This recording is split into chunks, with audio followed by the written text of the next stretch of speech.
Welcome to Honey from the Rock, a podcast devoted to Bible exposition.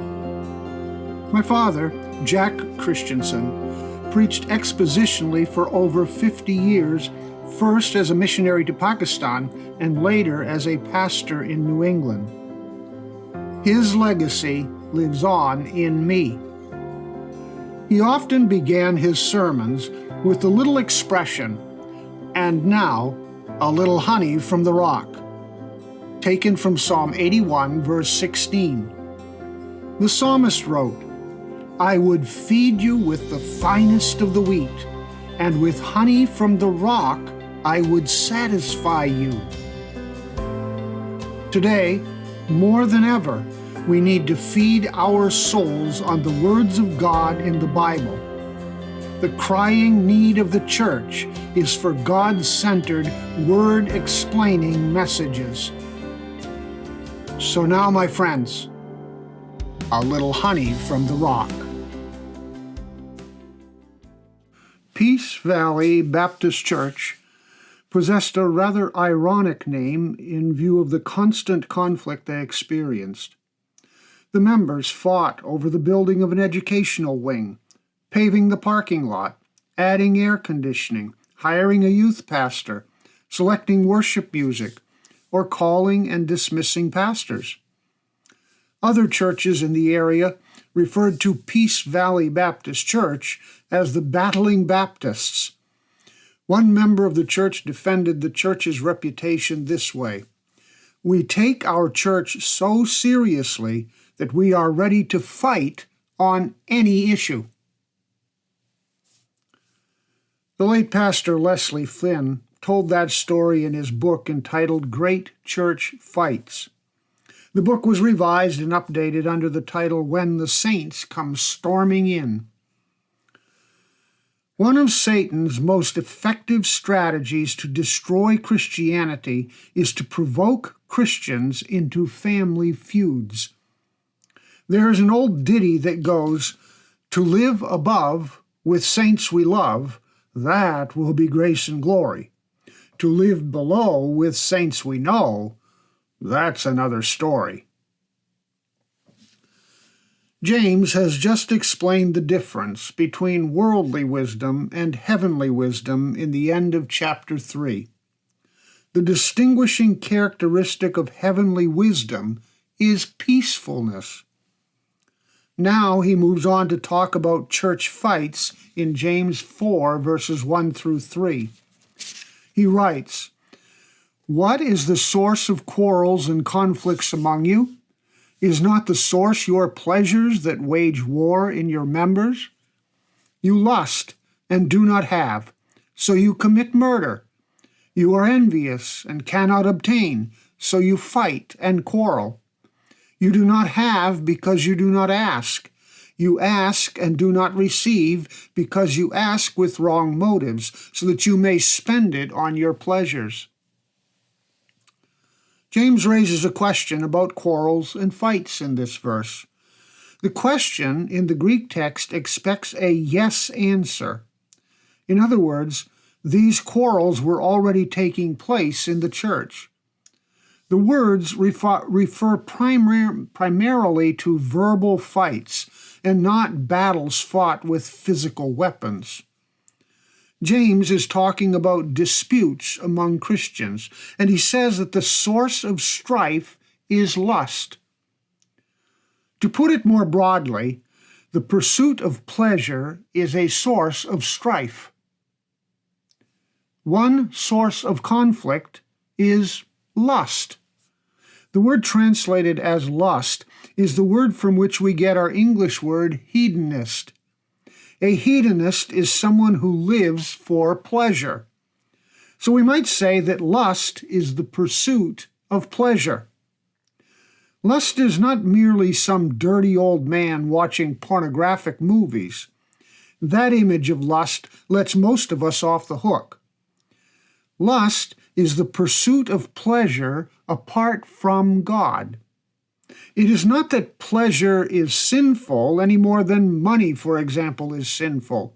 It is the love of money that is sinful. So it is the love or pursuit of pleasure apart from God that is sinful. Furthermore, the pursuit of pleasure is a source of strife. Is not the source your pleasures that wage war in your members, James writes. Church fights start with us. Our pleasure-seeking attitudes produce conflict. We're selfish. We want our goals, our agendas, our solutions, our objectives, and our pleasures. So we fight to get what we want. James gives us 4 characteristics of the pursuit of pleasure that breed strife in the Church of Jesus Christ. Number 1, the pursuit of pleasure produces selfishness, verse 2. It produces selfishness. James writes, "You lust and do not have, so you commit murder. You are envious and cannot obtain, so you fight and quarrel." The Phillips translation puts it this way: you crave for something and don't get it. There is a war going on inside each of us. It is a war that tears us apart sometimes. The expression in verse 1 that these pleasures wage war in our members probably refers to the members of our human bodies. Our human personalities involve a terrible internal war. We are at war with ourselves. The word for lust used here is a different Greek word than in verse 1. This word means to crave or desire something. Our internal cravings or desires, which no one else sees, by the way, can and will destroy us if we let them. Calvin Miller calls lust a cannibal committing suicide by nibbling on himself. We crave things that we cannot have, and that eats away at us like a cancer until we are miserable Christians dying a death by degrees. The best word to summarize this inner war is selfishness. Self-gratification or self-love will destroy us and others around us. Our yearnings to please ourselves and our cravings for self-gratification spill out into our relationships with other people. We become destructive achievers. The more we want, the more selfish we become, and the more selfish we become, the more miserable we are when we don't get what we want. That is why James says that the pursuit of pleasure produces frustration, secondly, in verse 2. I like the way the King James Version punctuates verse 2. They put a semicolon after the words, "you lust and have not." Then they start a new phrase that reads, "you kill and desire to have and cannot obtain." Now, remember that the original Greek text did not have punctuation marks. Those are inserted by editors, so we have to figure out how to punctuate this verse.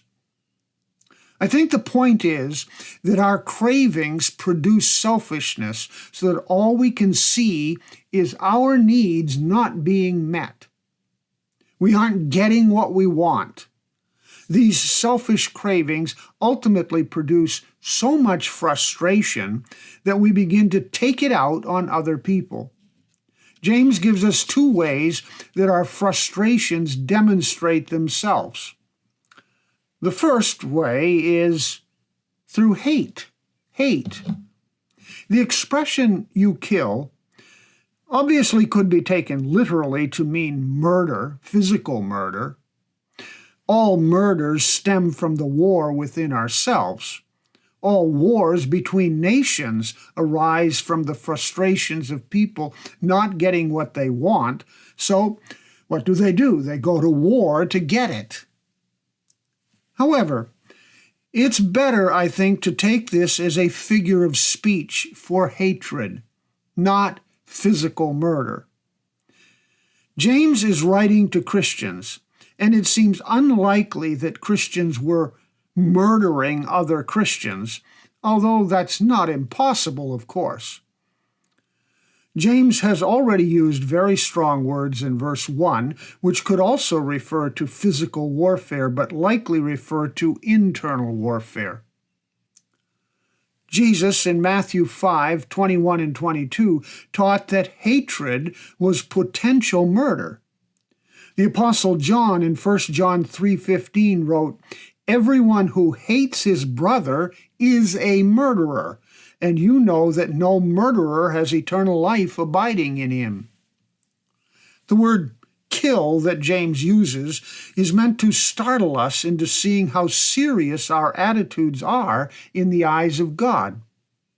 We can become so angry, so frustrated and bitter that we wage hate campaigns against our enemies in order to satisfy our goals and desires in life.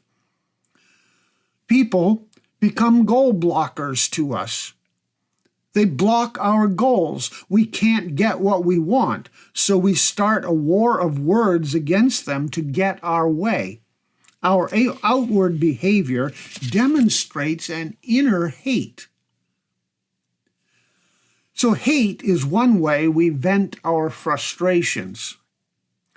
The second way is envy. James says, "You are envious and cannot obtain, so you fight and quarrel." Envy is proof of our inner frustrations. We want that promotion at work. We don't get it. Someone else does, so we envy them. We want our church to be more successful than the other church in town, but they grow bigger and we don't, so we envy them. We want that nice house or car that our neighbor has, so we envy him. We become consumed with envy, which slowly eats away at us inside until we become bitter, mean-spirited people who lash out at others. All of this selfishness, all of this frustration, eventually produces open hostility with other people. We see the third characteristic of the pursuit of pleasure at the end of verse 2. The pursuit of pleasure produces hostility. James says, so what happens? You fight and quarrel. James returns to the question he raised in verse 1. What is the source of quarrels and conflicts among you? And he uses the same two words that he used in asking his opening question. So we see a progression of thought in these verses, which explains how the pursuit of pleasure is a source of strife, of conflict, of fighting and quarreling. First, we want what we do not have. We crave things or pleasures or success. Sometimes we dignify these cravings by calling them needs. We crave these experiences, these supposed needs that we have that are not being met. And then second, we become frustrated, angry, and jealous when we don't get what we want. Social media, of course, feeds this frustration because we look at others who seem to have what we want, and that makes us jealous, leading to frustration. Third, we are always fighting and competing for a bigger slice of the pie, both individually and corporately. We envy others who have more. Bigger churches, bigger schools, better jobs, more money, nicer homes, more respect, more toys, and more vacation trips. Strife results from all this frustration and competition with others. So, we fight for our rights and our needs and our pleasures. We develop an us and them mentality. Other people, or politicians, or leaders, or circumstances become goal blockers, leading us to quarrel with others because they stand in the way of achieving what we want. There's no middle ground in our battle. We take no survivors in this competition of desires. This is what I call redneck Christianity. Winfred Moore, a Southern Baptist pastor, once said, "My grandfather used to tell me, there isn't anything in the middle of the road except a yellow line and dead possums." Well, my friends, this is the world's wisdom at work in our hearts. It is survival of the fittest in a dog-eat-dog world. Unfortunately, too many Christians and too many Christian organizations have adopted the same mentality of competition. Too many churches and pastors see themselves competing with other people, and too many Christians view church business meetings as forums for competition rather than opportunities for unity. James teaches us then that number one, the pursuit of pleasure produces selfishness. Number two, the pursuit of pleasure produces frustration. And number three, the pursuit of pleasure produces hostility. Finally, number four, the pursuit of pleasure produces, in the end, poverty. It produces poverty, verses 2 and 3. Now, I'm not talking about general economic theories here. I am speaking about the haves and the have-nots within the church community, the community of faith. The church becomes impoverished spiritually, practically, and financially because Christians pursue pleasure. We become self-centered in our attitudes instead of God-centered in our goals. We have the gimmies, grabbies, and graspies mentality, which impoverishes the church of Jesus Christ. James writes, "You lust and do not have, so you commit murder. You are envious and cannot obtain, so you fight and quarrel. You do not have because you do not ask. You ask and do not receive because you ask with wrong motives, so that you may spend it on your pleasures." There are two reasons for our poverty as Christians. First, we do not ask. Literally, the verse reads just like the King James Version translates it. You have not because you ask not. Some translations have inserted the word God here, interpreting the verse as a statement about prayer. Many commentators limit the expression to prayer. In other words, James is saying that we are impoverished as Christians because we do not ask God to meet our needs. We do not take our needs to God in prayer like we should. We fail to pray, so we become angry and bitter. However, the expression is deliberately broad, I think, to encompass prayer, yes, but also to include our requests to one another. The word God is not in this text. The word translated as ask here is also used for asking others, requesting from others for money or resources. We find that in Matthew 5, verse 42. This word can be used for seeking a loan from someone. Jesus said in Matthew 5, "Give to him who asks of you, and do not turn away from him who wants to borrow from you." The Church of Jesus Christ is supposed to be characterized by sharing, so that everyone's needs are met. Paul instructed us in 2 Corinthians 8, verses 13 to 15, that we are to share according to what we have, not what we don't have. Our sharing is not for the ease of others, he wrote, and for your affliction, but by way of equality. Equality. At this present time, your abundance being a supply for their need, so that their abundance also may become a supply for your need, that there may be equality. As it is written, he who gathered much did not have too much, and he who gathered little had no lack. This is why most churches, of course, maintain funds to help people in need. We ought to be able to ask each other for help. That's how the church should operate. However, often our pride gets in the way and we just don't ask. James says, look, don't get bitter and angry and frustrated if you never humble yourself to ask for help from your brothers and sisters in Christ. Christians are not mind readers, after all. So the first reason for our poverty is that we do not ask for help. The second reason is that we ask with the wrong motives.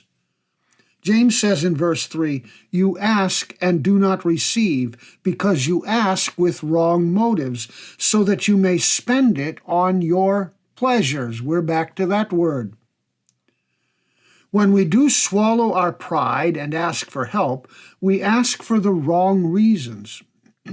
It is possible to ask for good and legitimate needs for the wrong reasons. James tells us that we ask illegitimately when we ask for things to spend freely on ourselves and our pleasures. When we ask so that we can consume it on our cravings, then we ask illegitimately. The word was used of the prodigal son, who asked his father for his inheritance only to waste it all on the pursuit of pleasure. Once again, this certainly includes prayer. When we go to God and ask him for something and he doesn't do what we want him to do, we become frustrated and bitter.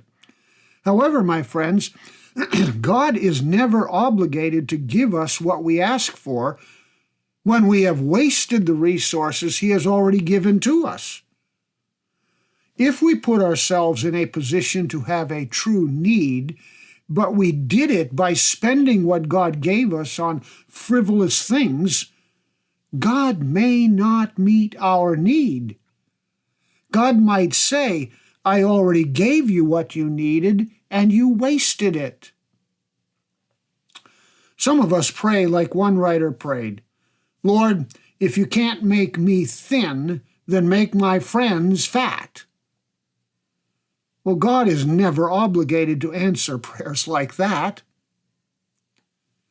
However, James is talking about more than prayer here. He is deliberately broad in his statement to include our horizontal relationships as well, our relationships with one another in the body of Christ, in the church.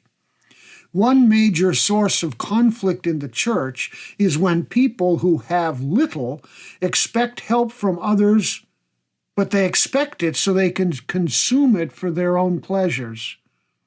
So a person buys a giant screen television and then asks the church for money to help buy groceries.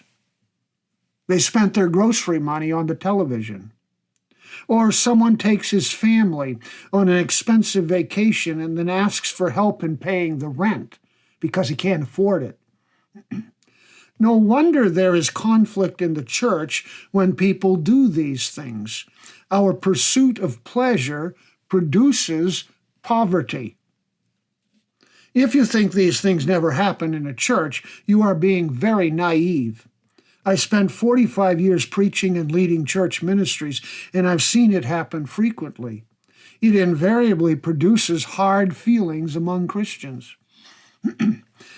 I've watched people refuse to purchase health insurance so that they could buy a nicer car, and then they expect the church to fund their hospital bills when they have a need. I've seen some on government welfare programs milk the system, so to speak, of both church and state. I know of one businessman who told me that some employers try to incite their sales staff to get into debt so that they will work harder and longer for their commissions. Well, we as a church help no one in those kinds of situations just by giving them money. The best help we can give is credit counseling to help them get their lives back in order.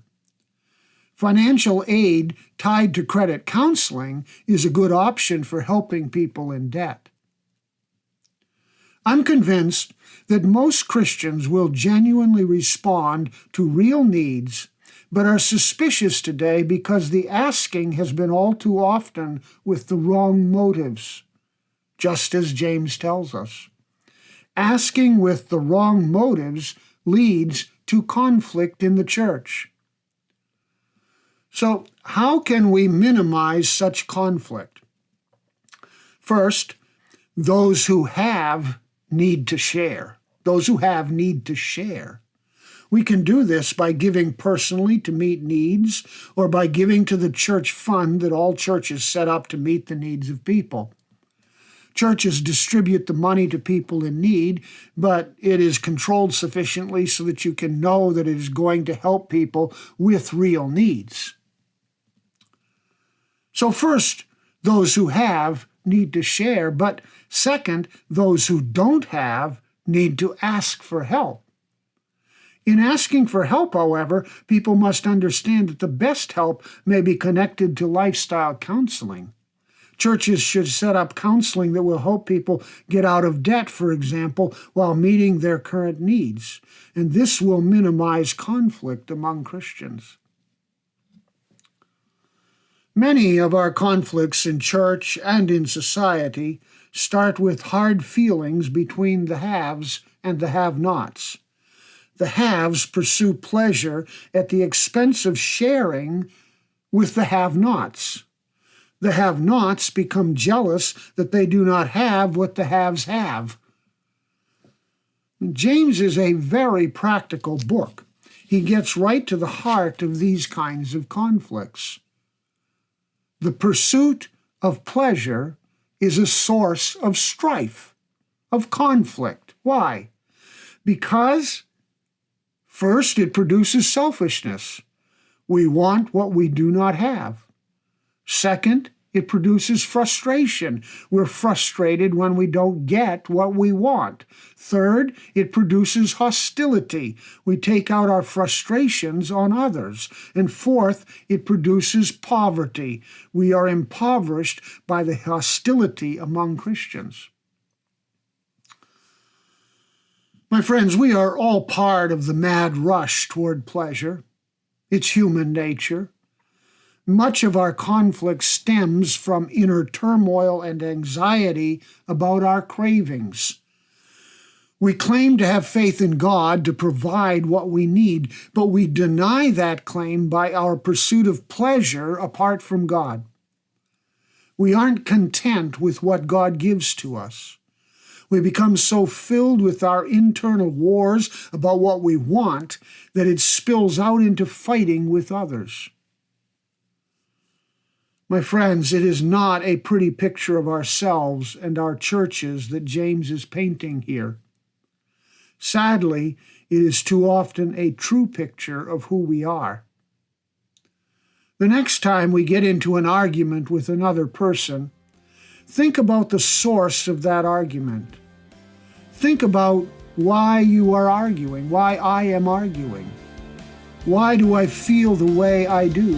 Why do you feel the way you do? Is the desire for what we want causing us to fight with those we love?